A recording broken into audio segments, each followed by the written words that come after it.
Welcome to Radio 64.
Welcome to Radio 64, Video Game Music Remix Radio.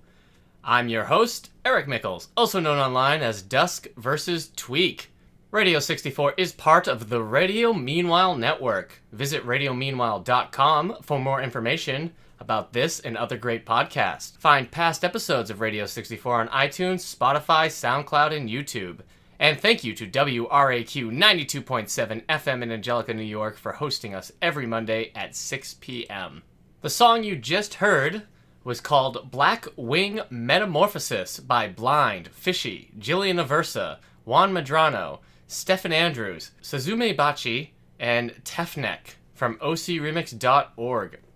That was originally from Final Fantasy VII. The original source was One Winged Angel, the Sephiroth tune by Nobuo Uematsu, and that remix was originally from the Overclocked Remix album Final Fantasy VII Voices of the Lifestream, one of my favorite albums from OC Remix, and that's one of my favorite tracks. I think that's a standout track. I think there's a bit of Danny Elfman in there. It sort of reminds me a bit of the Men in Black theme at times from the original movie, which was a Danny Elfman piece. You know, bringing out some all-stars for that one track. I don't know if it's that chiptune sound, I don't know if it's the electric guitar, but years after that track is more than 12 years old now, but I think it still sounds like a very fresh take on One Winged Angel, and I think it is really a showstopper on the album. So if you haven't listened to the Final Fantasy VII Voices of the Lifestream album, go to Overclocked Remix, download the whole thing. It's worth it. It's like 4 CDs total. So we have another Japanese role-playing game up next. This is Persona 4 Arena. Persona, a series that I'm going to start playing soon, so I don't have too much to say about it. I almost bought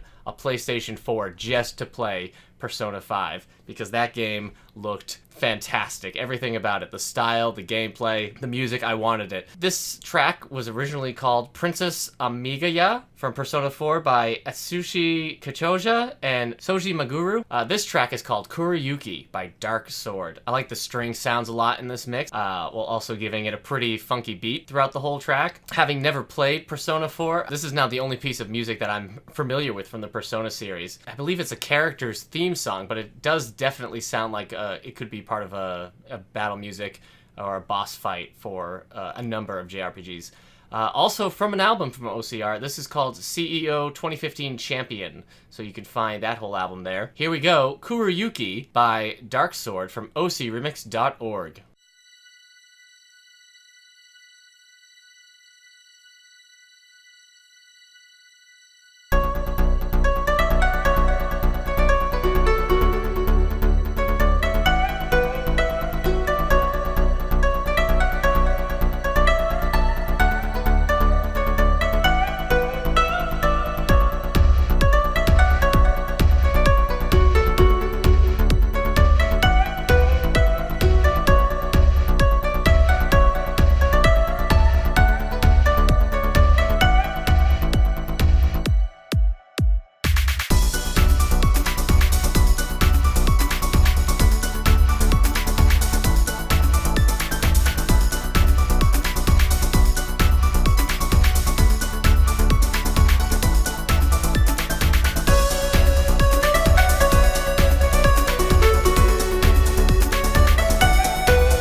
That was Kuro Yuki by DarkeSword from ocremix.org. And I'm pretty sure Persona, the series, is known almost as much for its music as the actual games itself. So I have like the Sega Genesis, Sega Mega Drive collection on Steam that has like a bunch of all the old Sega Genesis games. And growing up as a Nintendo kid, I didn't have a Genesis. I knew some kids with Genesis, but I didn't really spend a lot of time playing it outside of the Sonic games or not understanding Echo the Dolphin. I've been going into that collection a lot lately to test out new games that older games that I haven't played.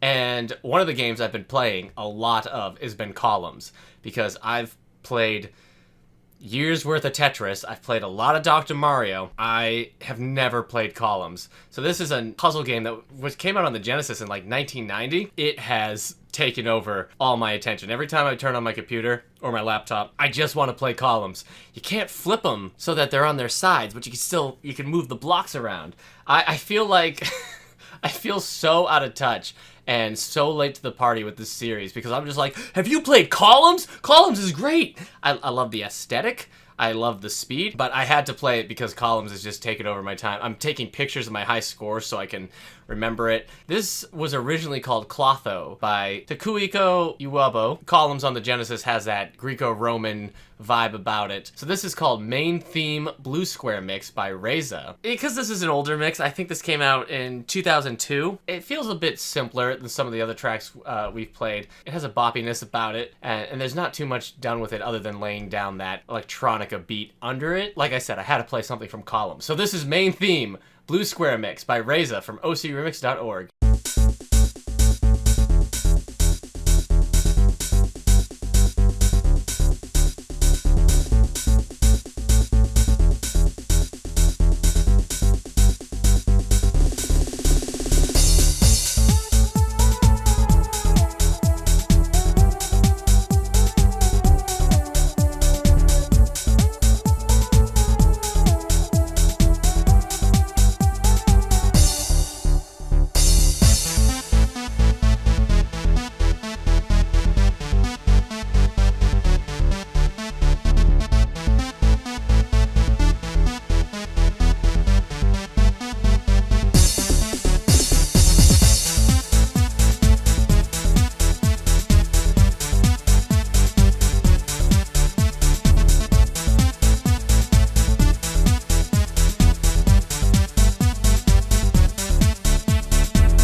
was Main Theme Blue Square Mix by Rayza from ocremix.org. As soon as this is done, I gotta go play more columns. So that's for sure. Speaking of all other games that I just didn't play as a kid, you know, I talk about how I was a Nintendo kid, but we never got this for the NES, and since I didn't spend too much time in the arcades, I haven't played it.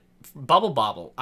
Maybe I've played like an hour of Bobble in my entire life. I got the Super Nintendo Mini Christmas. I didn't get the NES Mini for anything. I didn't want it. And then I found out it had Bobble and a few other NES games that I hadn't played. And now I'm like, oh, shoot, I need to get it. But I'm picking this one because this track as a song to me is fantastic. It's not because I have a nostalgic connection to the game Bobble, but this is called Bubble Dragon by 7-Bit Hero, and it takes the Bubble theme, which I've heard is it's pretty, you know, it's pretty sugary, it's pretty enjoyable, the kind of whimsical element to this. This becomes I actually even don't know how to describe this song because they turn it into an anthem, I guess is the best way I can describe it. It becomes an anthem. There's chanting, there's spelling, extend the letters that you collect or earn throughout the game. It's not fully pop, it's not fully electronica, but it just takes it to a whole nother level that just sounds so professional, and having never played Bobble, I find this song to be such a great listen. This is one of my wife's favorite tunes. She doesn't know what Bobble is. The original tracks were bonus music and the main theme by Tadashi Kimijima. Again, this is Bubble Dragon by 7-Bit Hero from ocremix.org.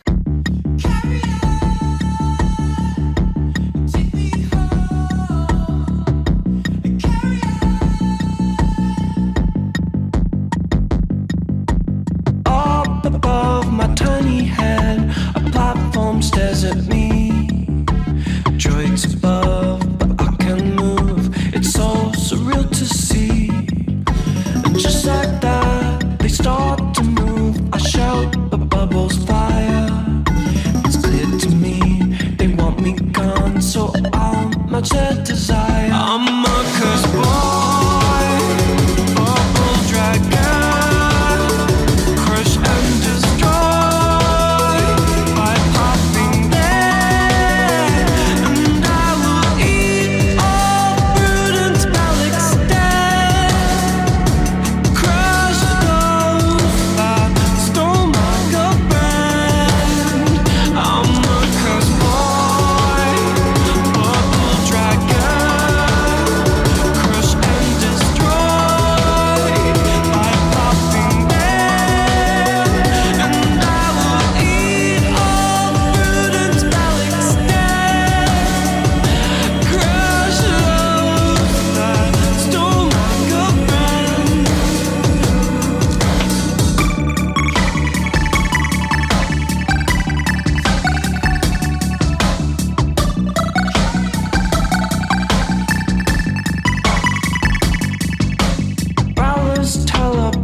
Your pink necklace to help me battle through.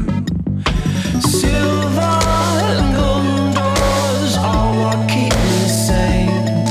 A reminder my love's never died. OMG, a candy cane. I'm a cursed boy, bubble dragon. Crush and destroy by popping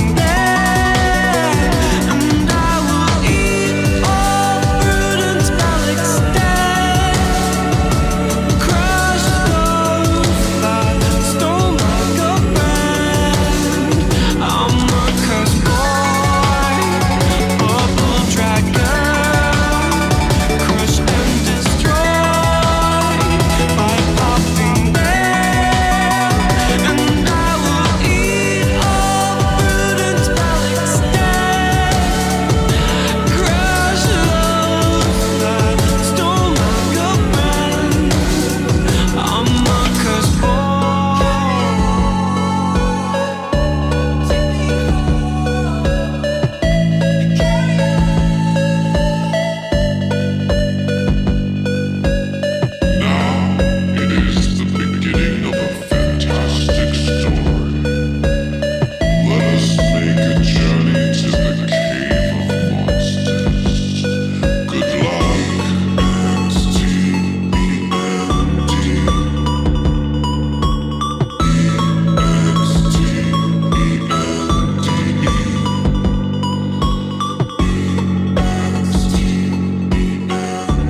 Bubble Dragon by 7-Bit Hero from ocremix.org. I wish I had more to say about it, but I mean it. That song just kind of like knocks me over, and I really just I don't know how to fully describe it. So hopefully now, having listened to it, you have a better understanding of why I like it so much. Like on the precipice of 80s and 90s, it's impressive that they could take that just repetitive theme from Bubble Bobble, that main theme, and just turn it into that. It shows the absolute creativity that some people have. So again, that's Bubble Dragon by 7-Bit Hero. You should definitely go check out the music video that 7-Bit Hero has for that on YouTube, or I think it might be on IGN. Again, it's just one of those things that's like, it just blow me away with their creativity. As I said, I talk about having been a Nintendo kid. I had the NES, I had the Super Nintendo, I had the Game Boy, I had the Nintendo 64. But one game on the 64 that I did not get on with was Super Mario 64. I did not enjoy Mario going into the 3D realm. Never really got past the first level of Super Mario 64, the first painting. I just never got into it, I never explored it, I had no time for it. And I recently played it with my wife. Again, it didn't really, I didn't really love it. I see what's there, and I see why people hold Super Mario 64 up with such high esteem, but it just doesn't click with me. I still prefer most all my platformers to be 2D. One thing I'm glad I got to experience playing the game recently with my wife was the Dire Dire Docks theme, because I like a good water theme, and I always think of aquatic ambience as kind of like from Donkey Kong Country as the pinnacle of water music. But the Dire Dire Docks theme from Super Mario 64 that Koji Kondo did, it's up there as one of the best now. It's definitely up there with the top aquatic water themes in video games. As much as I love aquatic ambience, there's sometimes that I think I'm actually starting to prefer Dire Dire Docks. And this mix is an acoustic take, a very acoustic, peaceful take on the track. It's called Dire on the Rocks by FFmusic DJ and Geoffrey Taucer. It expands on an already peaceful song. It kind of brought me back in time. I felt like a kid again. Peaceful, relaxing, mellow, acoustic joy. So this is Dire on the Rocks by FFmusic DJ by Geoffrey Taucer from ocremix.org.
was Dire on the Rocks by FFmusic DJ and Geoffrey Taucer from ocremix.org. Up next is a track from a mobile game. This is from the game Trenches, a mobile game I've never played. That was originally a Thunder Games Works game from like 2009. The music was by Abados and Troy Kane. This is called Burning Vigil by Blind, remixing Iron Cross's The Credits theme from Trenches.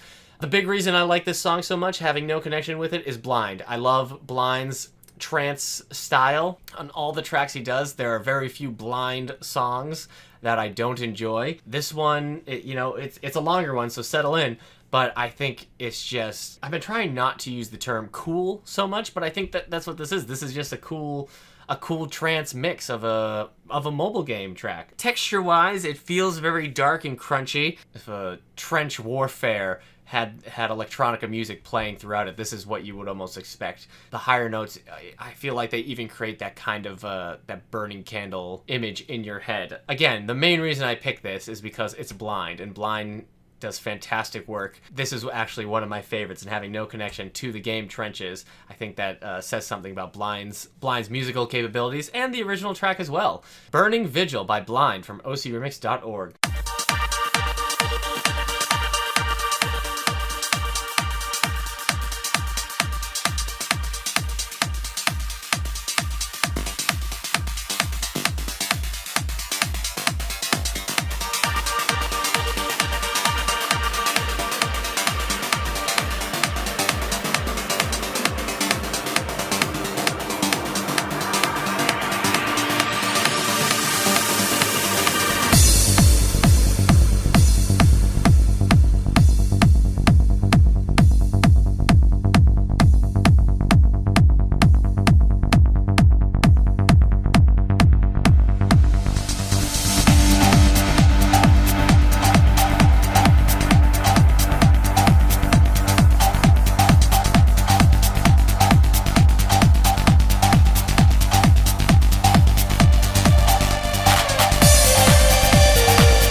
That was Burning Vigil by Blind from ocremix.org. Playing a lot of tracks from games I've never played today. Either I was too young, either I was a Nintendo kid, or I wasn't into online gaming. In the case with this one, this is from Ultima Online. The music was originally by Hal Milton, Joe Basquez, and Kirk Winterroad. And this track was originally called Creation, but this is called Create Deconstruct by Suzumebachi. And one of the reasons I like this track is because it reminds me a lot, and I know this is, from an online RPG, but it reminds me a lot more of the real-time strategy games I used to play. It feels like it would fit a lot with something like Age of Empires, or specifically Age of Empires 2. You can kind of feel the medieval sound to it all, and I think you hear maybe a bit of influence from something more like Xenogears almost in the end of this music.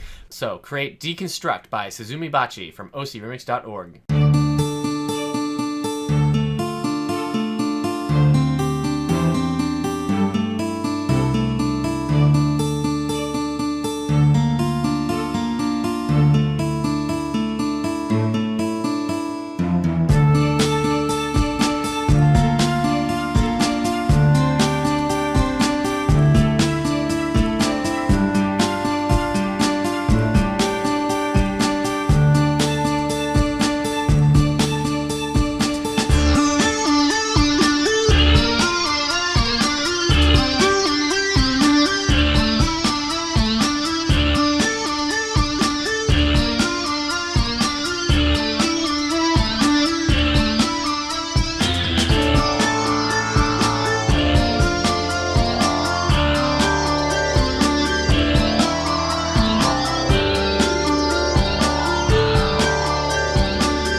That was Create Deconstruct by Suzumebachi from ocremix.org. I feel like I'm cheating a bit by including this on the same episode where we played Bubble Dragon, because this is another just fantastic vocal arrangement of and taking music from, in this case, a PS1 game and turning it into just this incredibly convincing pop song. Remixed from the game Castlevania Symphony of the Night by Palpable, and the track is Lost Painting from Castlevania Symphony of the Night.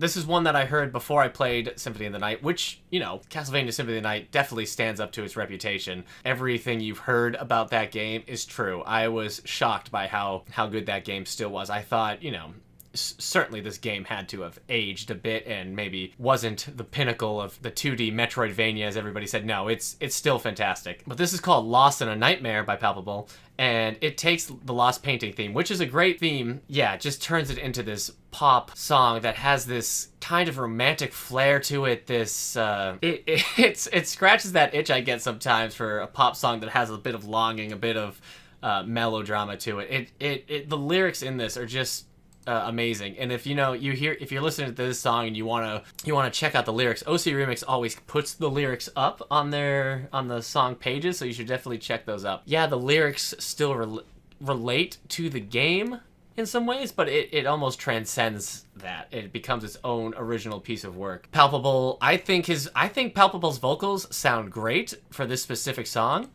So hopefully you agree. This is Lost in a Nightmare by Palpable from ocremix.org.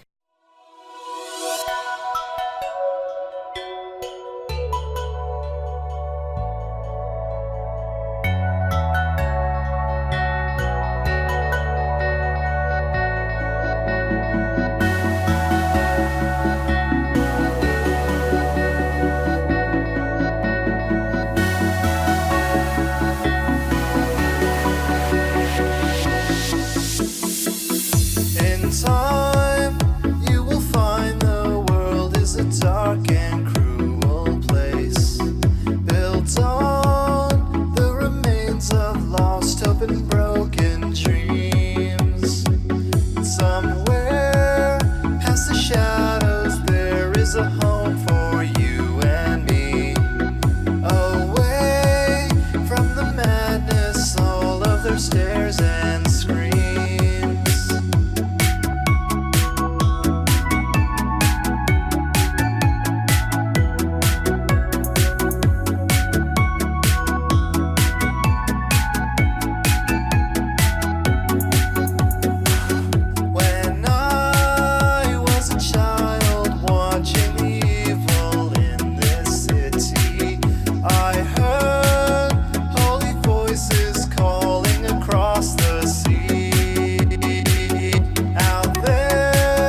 That was Lost in a Nightmare by Palpable from ocremix.org. And I think it actually kind of honors the time period Castlevania Symphony of the Night came out. I think it feels kind of like a late 90s track. Up next is a track from Sonic the Hedgehog 2, The Chemical Plant Zone by Masato Nakamura. This is called Chemical Burn by OverShield. There's a bit of dubstep, and Overclocked Remix definitely taught me to enjoy dubstep and appreciate it. You know, like Sonic himself, this track has a lot of energy to it. It's very fast-paced. I think the dubstep kind of works because instead of the chiptune kind of sound gets pulled back a bit like the game is about to crash, and I think that really works for it. This is Chemical Burn by OverShield from ocremix.org.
That was Chemical Burn by OverShield from ocremix.org. I did not mean to do this. I apologize. I usually try to get different artists for each track, and I did not mean to get 3 songs by Suzumebachi.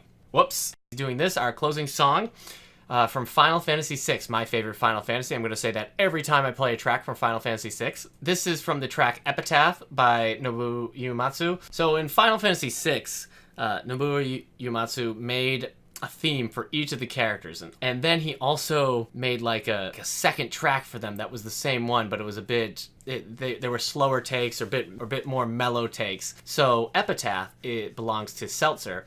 In the game, this takes place at the scene where Seltzer is remembering his flame, his love, as he's remembering that story. That track, the Epitaph, is playing. It's such a great scene, one of my favorites. This track really honors that moment, but it chills out the theme a bit. It makes it a bit cooler. It really reminds me of like the anime that I used to watch in like 2003 with its textures and its tempo. There's stuff in there that sounds very bubbly. I'm not a fan of the distorted fade out, but the rest of the track I think is a very relaxing, chill take on the Epitaph theme. So this is called Lamentations by Suzumebachi from ocremix.org.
That was Lamentations by Suzumebachi from ocremix.org. I gotta replay Final Fantasy VI. After this, I'm gonna go play Columns, and then I'm just gonna go restart Final Fantasy VI for the 100th time. That's the show. Thanks for listening to this week's episode of Radio64, Video Game Music Radio. I've been your host, Eric Mickles, also known online as duskvstweak. You can find me using duskvstweak on Twitter or on Twitch or on YouTube. Again, Radio64 is part of the Radio Meanwhile network, so please visit radiomeanwhile.com so you can find more about this and other great podcasts. Find past episodes of Radio64 on iTunes, Spotify, SoundCloud, or YouTube. And again, thank you to WRAQ 92.7 FM in Angelica, New York for hosting us every Monday at 6 p.m. If you have any requests, be them remixes, be them the music from the games, or just the game itself, let me know on Twitter. But until next time, thank you for listening.